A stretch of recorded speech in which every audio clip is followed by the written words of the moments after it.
Bien, enseguida completamos y escuchamos toda esta canción que estaba sonando de fondo. Bueno, ahí recuperamos la comunicación con Trelew, provincia de Chubut. Diego Pauli está en línea, uno de los directores de Prohibido Dormir, junto a Paula Bassi.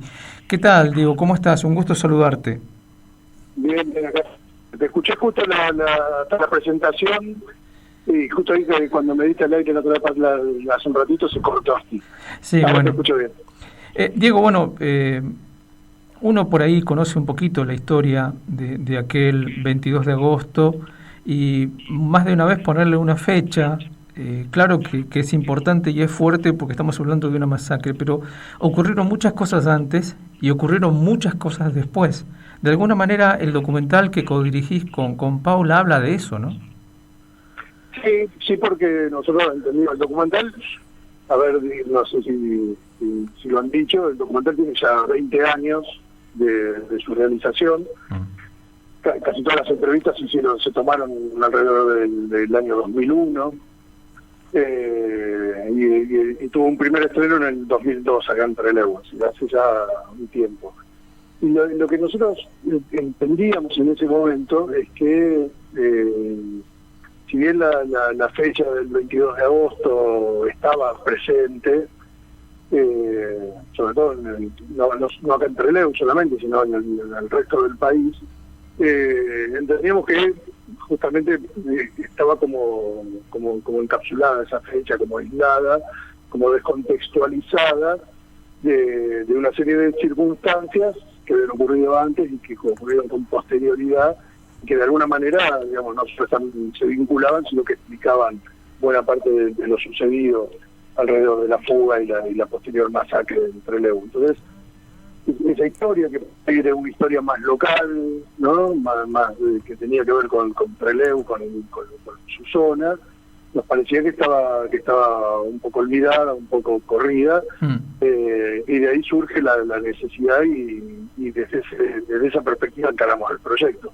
Contar un poco los antecedentes y contar un poco lo que sucedió después, particularmente lo que sucede en octubre del mismo año 72, cuando 19 personas son detenidas, 19 personas de la ciudad de Trelew, Madryn, Rawson, digamos, de acá de la zona, son detenidas por la misma dictadura militar, y 16 de esas 19 personas son después trasladadas a la ciudad de Buenos Aires y encarceladas en Devoto, y eso genera una reacción popular inmediata en la zona, que es lo que todavía hoy se recuerda como la Asamblea del Pueblo o el Trelewazo.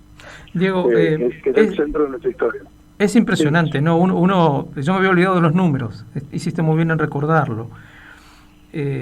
Impresiona porque uno no puede evitar ver, ha habido otros casos, en Tucumán por ejemplo, pero fueron como ensayos, como globos de ensayos, de una situación que después todos conocemos y en la que seguimos buceando también, como es la dictadura militar concreta ya luego, ¿no? Pero el hecho de que hayan elegido 19 personas de toda la zona del Valle, del Chubut, del Valle Inferior, de Puerto Madryn, y que luego se llevaran a Devoto a 16, no puede ser de ningún modo casualidad, claramente, ¿no?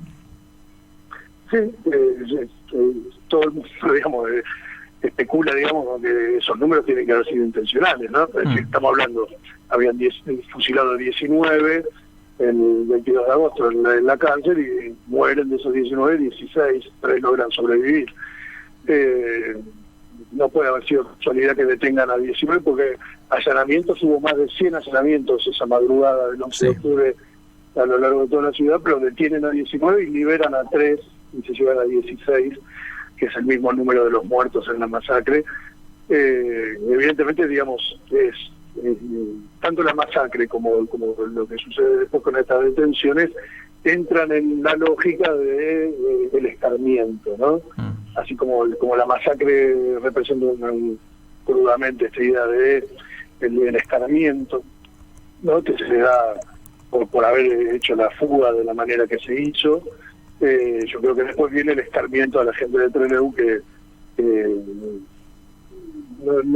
no se había probado en esa época, digamos, que hayan tenido una participación directa ni en el apoyo ni en la organización de la fuga, pero sí que evidentemente había tenido una solidaridad y una organización y una recepción de los familiares de los detenidos en el penal de Rawson, detenidos que eran detenidos no de la zona, eran de todo el país, con familiares que venían de muy lejos, en condiciones muy precarias en la zona, los accesos a la zona, las rutas, la distancia, digamos, en kilómetros era la misma, pero la distancia era mucho mayor, digamos. No es casual que estén en ese momento detenidos en este lugar del país, digamos, ya era una forma adicional de castigo, ¿no? Y de tenerlo alejado de sus familiares, de sus abogados, ¿no? En esta Patagonia, digamos, que durante tanto tiempo se la confundió con un desierto, ¿no? Claro. Entonces, mandándolos acá al medio del desierto, un poco era esa lógica. Lo mandamos allá al medio del desierto como un castigo adicional. Entonces, un poco ese castigo adicional se rompe en el discurso de los familiares y de los detenidos, se rompe gracias a la solidaridad que esos familiares y esos detenidos encontraron en los pobladores tanto de Rawson como de Trelew, ¿no? Entonces, yo creo que ese castigo adicional que recibe la ciudad el 11 de octubre tiene que ver con ese escarmiento, ¿no? con buscar esa cuestión de simplificadora. Uh-huh. Lo que calculo que no preveían la reacción que provocó en el resto de la gente, ¿no? Tal cual. Recuerdo un poema de una poeta de Trelew, María Eugenia Correas, un poema que después fue publicado en uno de los libros que analiza toda esta situación de la masacre de Trelew, que tiene una frase donde la poeta vincula la situación, porque es un poema de la década del 80, si no me acuerdo mal, 82-83, vincula a lo que recientemente ocurría por entonces, que era la situación de Malvinas, con esta otra situación, y habla de muertos insepultos, ¿no? Cuando hay una frase que no me olvido nunca. ¿Te dio esa impresión al momento de tomar los testimonios, de filmar, de hacer el guión, de que había algo que contar para ayudar a que ese proceso avanzara de alguna manera? Yo creo que sí. Yo creo que desde algunos años antes que nosotros encaramos el documento, ahí a principios de los años 2000, ya se había generado prácticamente desde la vuelta a la democracia a mediados de los 80, ya distintos grupos sociales, sobre todo estudiantiles de acá de la ciudad, habían comenzado a levantar la bandera de lo que fue el 22 de agosto, de lo que fue la fuga, el recuerdo de lo que fue la masacre, y un poquito menos por ahí, pero también la cuestión de lo que había sido octubre, ¿no? Que eso dio lugar a la creación de la Cátedra Libre del 22 de agosto en la Universidad Nacional de la Patagonia, que tiene sede acá en Trelew, y a la recordación, digamos, con actos y marchas, cada 22 de agosto, cada fecha que se empezó a hacer. Pero faltaba por ahí hacer el trabajo de reconstruir y de tomar de esos testimonios, ya 20 y 30 años después de sucedieron los hechos, ¿no? Y eso sigue siendo importante. Nosotros ahora estamos en esta semana, del 22 de agosto, de muchos actos, y a 50 años de los hechos siguen apareciendo cosas que la gente había guardado, cosas que me refiero a documentos, cartas, fotos, grabaciones o incluso recuerdos que siguen apareciendo de gente que nunca había hablado y que de pronto dice, no, yo estuve ahí, yo participé en esto, yo me acuerdo de esto, yo recibí a tal persona. Y bueno, y hay gente que necesitó que pasen 50 años para poder contarlo. Todavía hoy sigue pasando. Sí.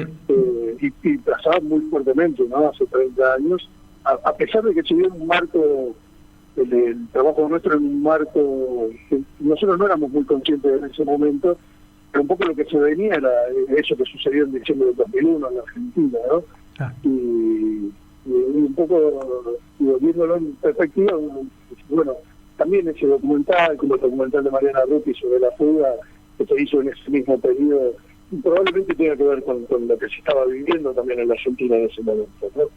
La caída de la convertibilidad, la crítica al neoliberalismo, y un movimiento asambleario que se quedó en muchas ciudades de la Argentina muy fuerte, y que así ahí, digamos, en esa asamblea del 72, con que Trelew había enfrentado la dictadura en su momento, ¿no? Pero bueno, eso se ve ahora, a 20 años haberlo hecho. Por ahí en ese momento no éramos tan conscientes. Por último, imagino que a lo largo de todos estos años habrás recibido, Paula también, muchas devoluciones, digamos, de todo esto, ¿no? De este trabajo que ustedes hicieron. ¿Qué te ha contado la gente después de verlo? Bueno, ¿me escuchás? Sí, te escucho. Sí, hay múltiples. Por ejemplo, esto que me estén llamando ustedes, que hayan pasado la película, la verdad que no lo sabía, y a mí no deja de sorprenderme, por supuesto, positivamente, ¿no? Porque uno dice, bueno, que 20 años después se lo siga pasando en lugares tan lejanos del país, que hay algo en eso que hicimos que hace que valga la pena seguir utilizándolo.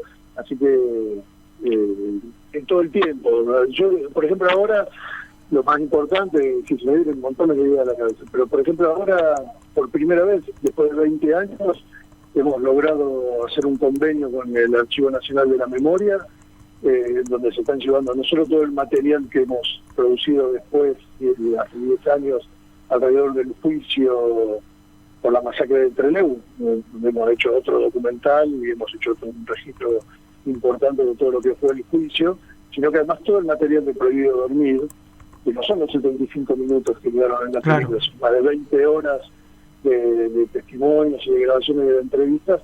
Bueno, todo ese material va a ser digitalizado, porque el material de Prohibido Dormir estaba en cassette originalmente, va a ser digitalizado y va a pasar a formar parte de un fondo especial dentro del Archivo Nacional de la Memoria, que va a estar a disposición de futuros investigadores y curiosos en general, periodistas, académicos, ¿sí?, que quieran volver sobre ese material. Y la verdad que para nosotros es un orgullo enorme y una satisfacción enorme saber decir que no solo está la película esa y esos 75 minutos que es el resto, sino que, bueno, estas 20 y pico de horas de Prohibido Dormir y otro tanto del juicio 10 años después van a estar ahí a disposición, vaya a saber uno de acá en adelante hasta cuándo, ¿no? Para que la gente pueda, digamos, y ese es el pequeño aporte, digamos, a la memoria de nuestro trabajo, de nuestro oficio, de nuestras ganas de hacer. Diego, bueno, seguramente volveremos a molestarte en otro momento, ha sido un enorme placer, te mandamos un abrazo a 3.000 y pico kilómetros de distancia. Bueno, un abrazo para ustedes y muchas gracias por la conversación. Charlábamos con Diego Pauli, entonces, uno de los directores de este film, que se llama Prohibido Dormir, un documental que co-dirigió junto a Paula Bassi. Paula Bassi también es de Trelew, pero vive actualmente en Buenos Aires. Es realizadora audiovisual, pero también es artista plástica, hace música, en fin, una chica también muy, muy talentosa. Y esto es básicamente la crónica de la Asamblea del Pueblo de Trelew. Esto fue octubre del año 1972, pocos meses después de la fuga y de la masacre. Y contemos un poquito la historia, porque al final en la charla, como la intención de hablar con Diego era contar un poco los pormenores de la realización, no conté o no contamos lo que también es central, ¿no? Porque algo Diego mencionó, en el mes de octubre de ese año, bueno, la dictadura decide detener a 19 personas, liberan a 3, a 16 los envían a Devoto, a Buenos Aires, y se puso una rebelión de tal magnitud. Por ejemplo, los empleados de Banco Nación pararon. Por citar una cosa que usted dice, cómo se conecta un empleado bancario de un banco como el Banco Nación en plena dictadura. Bueno, el Banco Nación paró y todos sus empleados salieron a la calle. Y esto pasó en todo, es decir, paró todo, se paró la ciudad. Y se hizo una asamblea en el Teatro Español que tiene el tamaño, más o menos como la sala del Teatro Lírico del Centro del Conocimiento. Es un teatro grande, hecho al estilo español antiguo, entonces tiene varios niveles. En fin, la asamblea del pueblo ocupó el teatro completo durante toda una jornada y media, 2. Y de eso y de otras cosas habla este film, ¿no? Que nos decía Sandra Nicosia, le agradecemos, que está disponible para verlo en online. Busque Vimeo, Prohibido Dormir, y se va a encontrar con la película completa. Para aquel que no pudo estar en la jornada de ayer, en esta actividad que se organizó en torno de los 50 años de la masacre de Trelew. La actividad, como decíamos, forma parte del ciclo de cine Historias Recientes, que organiza el equipo de trabajo audiovisual del Instituto de Estudios Sociales y Humanos, el equipo misionero de Derechos Humanos de Justicia y Género de la AT de Misiones y la Secretaría de Derechos Humanos de la CTA. Todo esto. Se hizo ayer este acto, digamos, esta exhibición, y para todo aquel que no pudo estar, tiene la posibilidad de verlo online, ¿no?